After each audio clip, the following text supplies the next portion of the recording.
Hey everyone, welcome to the Holistic Podcasting Podcast. I am your host, Kristen Chadwick, and I have a wonderful guest with me today. His name is Tim Eldred, and he is the host of the Square Peg Round Hole podcast. It is so good, you guys. He has such a calming voice, and he's a great storyteller and so authentic.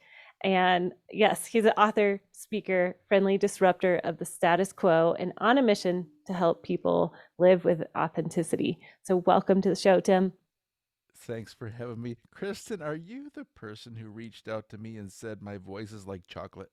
No, but that's amazing. It's so true. Somebody, I get it all the time. People say, I could fall asleep to your podcast. Now, I Totally. don't know if that's like a compliment or like, you're just boring.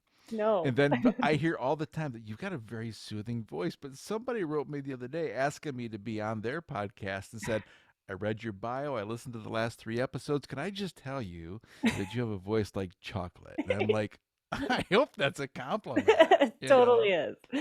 It's very soothing. It really is. It's a very great radio voice for sure. Well, that's good because I've got a face for radio too, right? So, we just hide behind the mic. No. Oh, Uh, it's really good to be here. Thank you for having me, Kristen. Yes, absolutely. Well, I wanted to have you on our show to really just pour into our listeners who are podcasters and coaches and entrepreneurs. And really, something that stuck out to me that you are passionate about sharing is how to be a indispensable, indispensable leader. There's a And difference. yes. And so I would love for you to unpack that and really, yeah, just share your heart in that. Well, it's only been in the last couple of years I've used that word.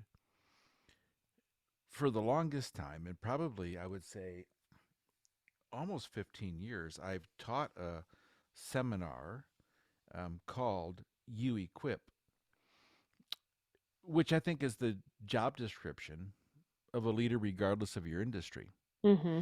I think is the job description of a podcast host Yeah. because people are looking for answers, but more than they're looking for answers, they're looking for significance.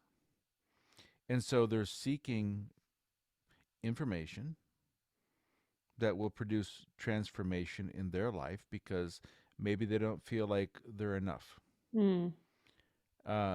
I'm 52 years old. I'm the youngest of four. I'm still, as much as I love my father, I am still trying to gain his approval. Mm. He would not even know that, Mm. right? And I'm not one of those guys who just goes back to my childhood wounds all the time. But I recognize they're there and they influence things that I do. And so maybe I'm always looking for, my wife says I am. Every time I come off a stage and she's there, I go, "How was it?" She's like, "You guys, what's wrong with you? Why can't you just do your job?" She says, "I don't come home from the seventh grade classroom every day and go, I hope my kids like me today. Hope my kids like me today. You public speakers think, like, was it good? Stroke me, pat me on the back, pat me on the head, tell me it was great. But we're all looking for validation, Mm. which means we're all looking for value. And value comes when we feel like we have something to offer that people appreciate, which is why I'm enjoying my podcast, which is new, is I'm trying to offer people something that maybe they can't get anywhere else. And so I'm trying to equip them. And as a leader, I can be, leader, I can talk about being a husband, father, you know, parent, community leader, organizational leader, CEO, president, pastor, all the things. I wear lots of hats. And so I'm always trying to think like, what could I do to work myself out of a job? Which sounds countercultural, Yeah. right? That's counterintuitive. Sorry. Like, what do you mean work myself out of a job? I just finally got to this level, this echelon of like leadership where people like, give me my own parking spot, you know? And I've never had my own parking spot, by the way. And I usually try to park in the back. That's because I don't want people to hit my car. But not because I'm that humble. I'm like, just don't park by people. They'll hit your car. But when I try to work myself out of a job, which means I want you to be better than me. Hmm.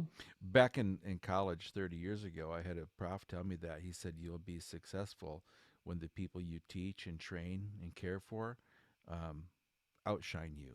Mm. And when they do, you'll always have a job. Now, I don't know if that made sense to me at 20, 21, 22 years old, whatever I was at the time, but I've always held on to it.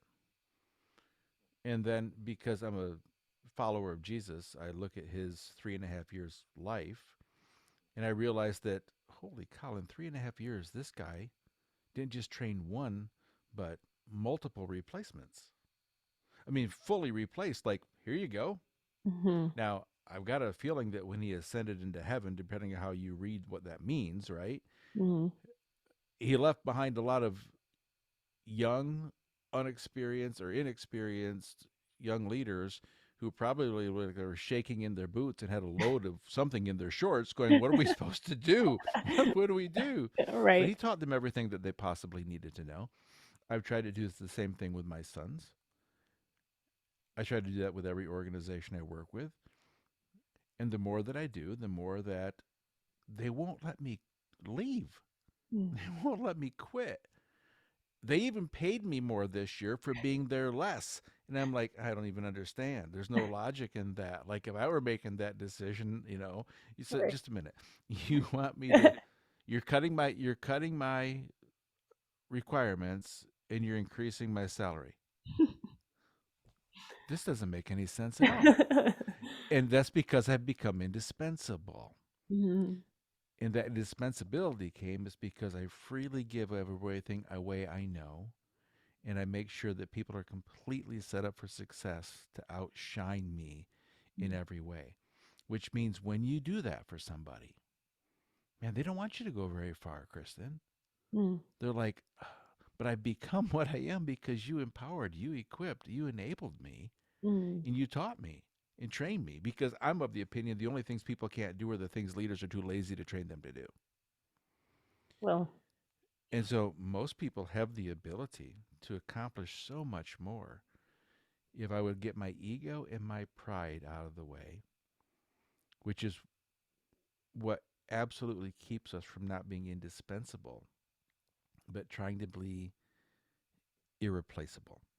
hmm. And there's a massive difference. Mm. Irreplaceable is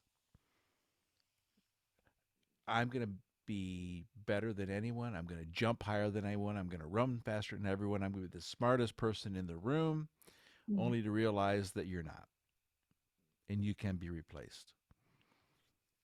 But if you're helping other people do all those things and just being the wind in their sails, they don't want to get rid of you. And I think that actually applies to guys sitting and women sitting behind a microphone with millions of us trying to do a podcast to change people's lives today. I think it's relevant. Absolutely. Yeah.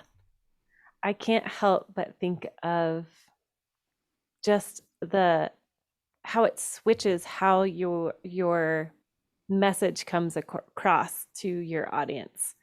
As somebody, I love what you said with the 3.5 years. Like Jesus only had 3.5 years. What are you going to do with that time of 3.5 years? Even as a podcaster, if you think about that, of we only have 30 minutes, 20 minutes per episode to teach what we think would be the best for them to be equipped with the best information and transformation so that they can go out and do the same or even better than what you are bringing to the table. I mean, it's such a profound perspective. Well, think about you and I were connected through a podcasting service. Mm-hmm. And I signed up for that about a month ago. I've had 120 requests from people in a month to be on my podcast. Now, that's flattering, right? And I want to fill weeks. I would love to get 120 episodes recorded so I didn't have to be scrambling every week. Mm-hmm. But my youngest son happens to be my producer, which is funny. It just means he runs my life, and he thinks he's a producer. But he's smarter than me. He'll tell you that. He's smarter than me, but he is pretty clever and he's connected. And so he goes through all these requests that I've got, and he says, "Dad, I'm sure they're nice people. I'm sure they have a story. Mhm. I'm not sure how they're going to help your audience." Mm. What I was really appreciative of is he didn't say, "Dad, I'm not sure how they're going to help you." Mm. I hope I've raised him enough, and I think I have, to not say, "How's it going to help build, your podcast, our business, our bottom line, our checkbook?" Mhm. Dad, I know what your mission is. You want to help people live with authenticity in an artificial world. Mhm. I've looked at their podcast. I've looked at their social media. I've read their story. I took a look at their book on Amazon. They're for somebody else's podcast Mm. because of the same reason you just alluded to. You've only got 30 minutes and so many episodes a year. Mhm. Bring in the best for your audience. Yep. And that doesn't mean they're the most people with notoriety Mhm. or recognized or name brand. I mean, we all have a story. Mhm. So, depending on what your podcast is, who is best for your audience, not just best to build your brand. Mm. Because if you give away great stuff for your audience and become indispensable to whoever you've got listening to you now, you know how you build your podcast? That's how you do it, because they're going to tell other people. Yeah. They're not going to go, "Hey, they had XYZ on," because, no, people don't care. Mm-mm. And more, I think, we have this idea that, like, there's social media influencers. Most of us don't know who they are, right? Except the Right. people who follow them. Right. I'm not one. And nor do I want to be. I just want to make sure everything is no different than Kristen. I looked at your podcast very closely before I made a decision. Like, I'd like to be on her podcast. Mm. I like what she's got to say. I liked her demeanor. I liked her story. Mm. And we connected before we started talking. And I thought, this isn't just a podcast. This could be a new friendship. And I like it. Mhm. There's a win-win here. And wins should both be with a capital W. There's no like capital win and small win, right? Yeah. Yep. And so that's the same thing. Mhm. When we can give people really good information they can't get from anywhere else that is relevant to what we tell them we're going to tell them, Yes. our podcast becomes indispensable. Isn't that why we're all doing this? Isn't this why your listeners are doing it? Mhm. It's not just they want to have a cool, flashy podcast and tell people I've got a podcast. Right. They want to change lives Absolutely. because there's no money in this, No. right? If you're Nope. figuring out how to make money podcasting, please call me. I'll give you my cell number because it just costs me time and money. So maybe I'm doing it wrong. So, but I don't Maybe care we about need to that. talk. Yeah, maybe because you're a podcast coach. How am I going to make some cash on this to pay for what I'm doing? Um, in time, but it's like all benefits. It's a byproduct of Mhm. good content. Yep. So instead of telling people what showing people what you know, start sharing with them what they need to know. Right. Big difference. And I love how you talked about, and then people want to be with you more. I can't help but think of, even in Jesus's ministry, if they just waited after those 3.5 years for whatever was supposed to happen next, and Mm-hmm. the Holy Spirit coming.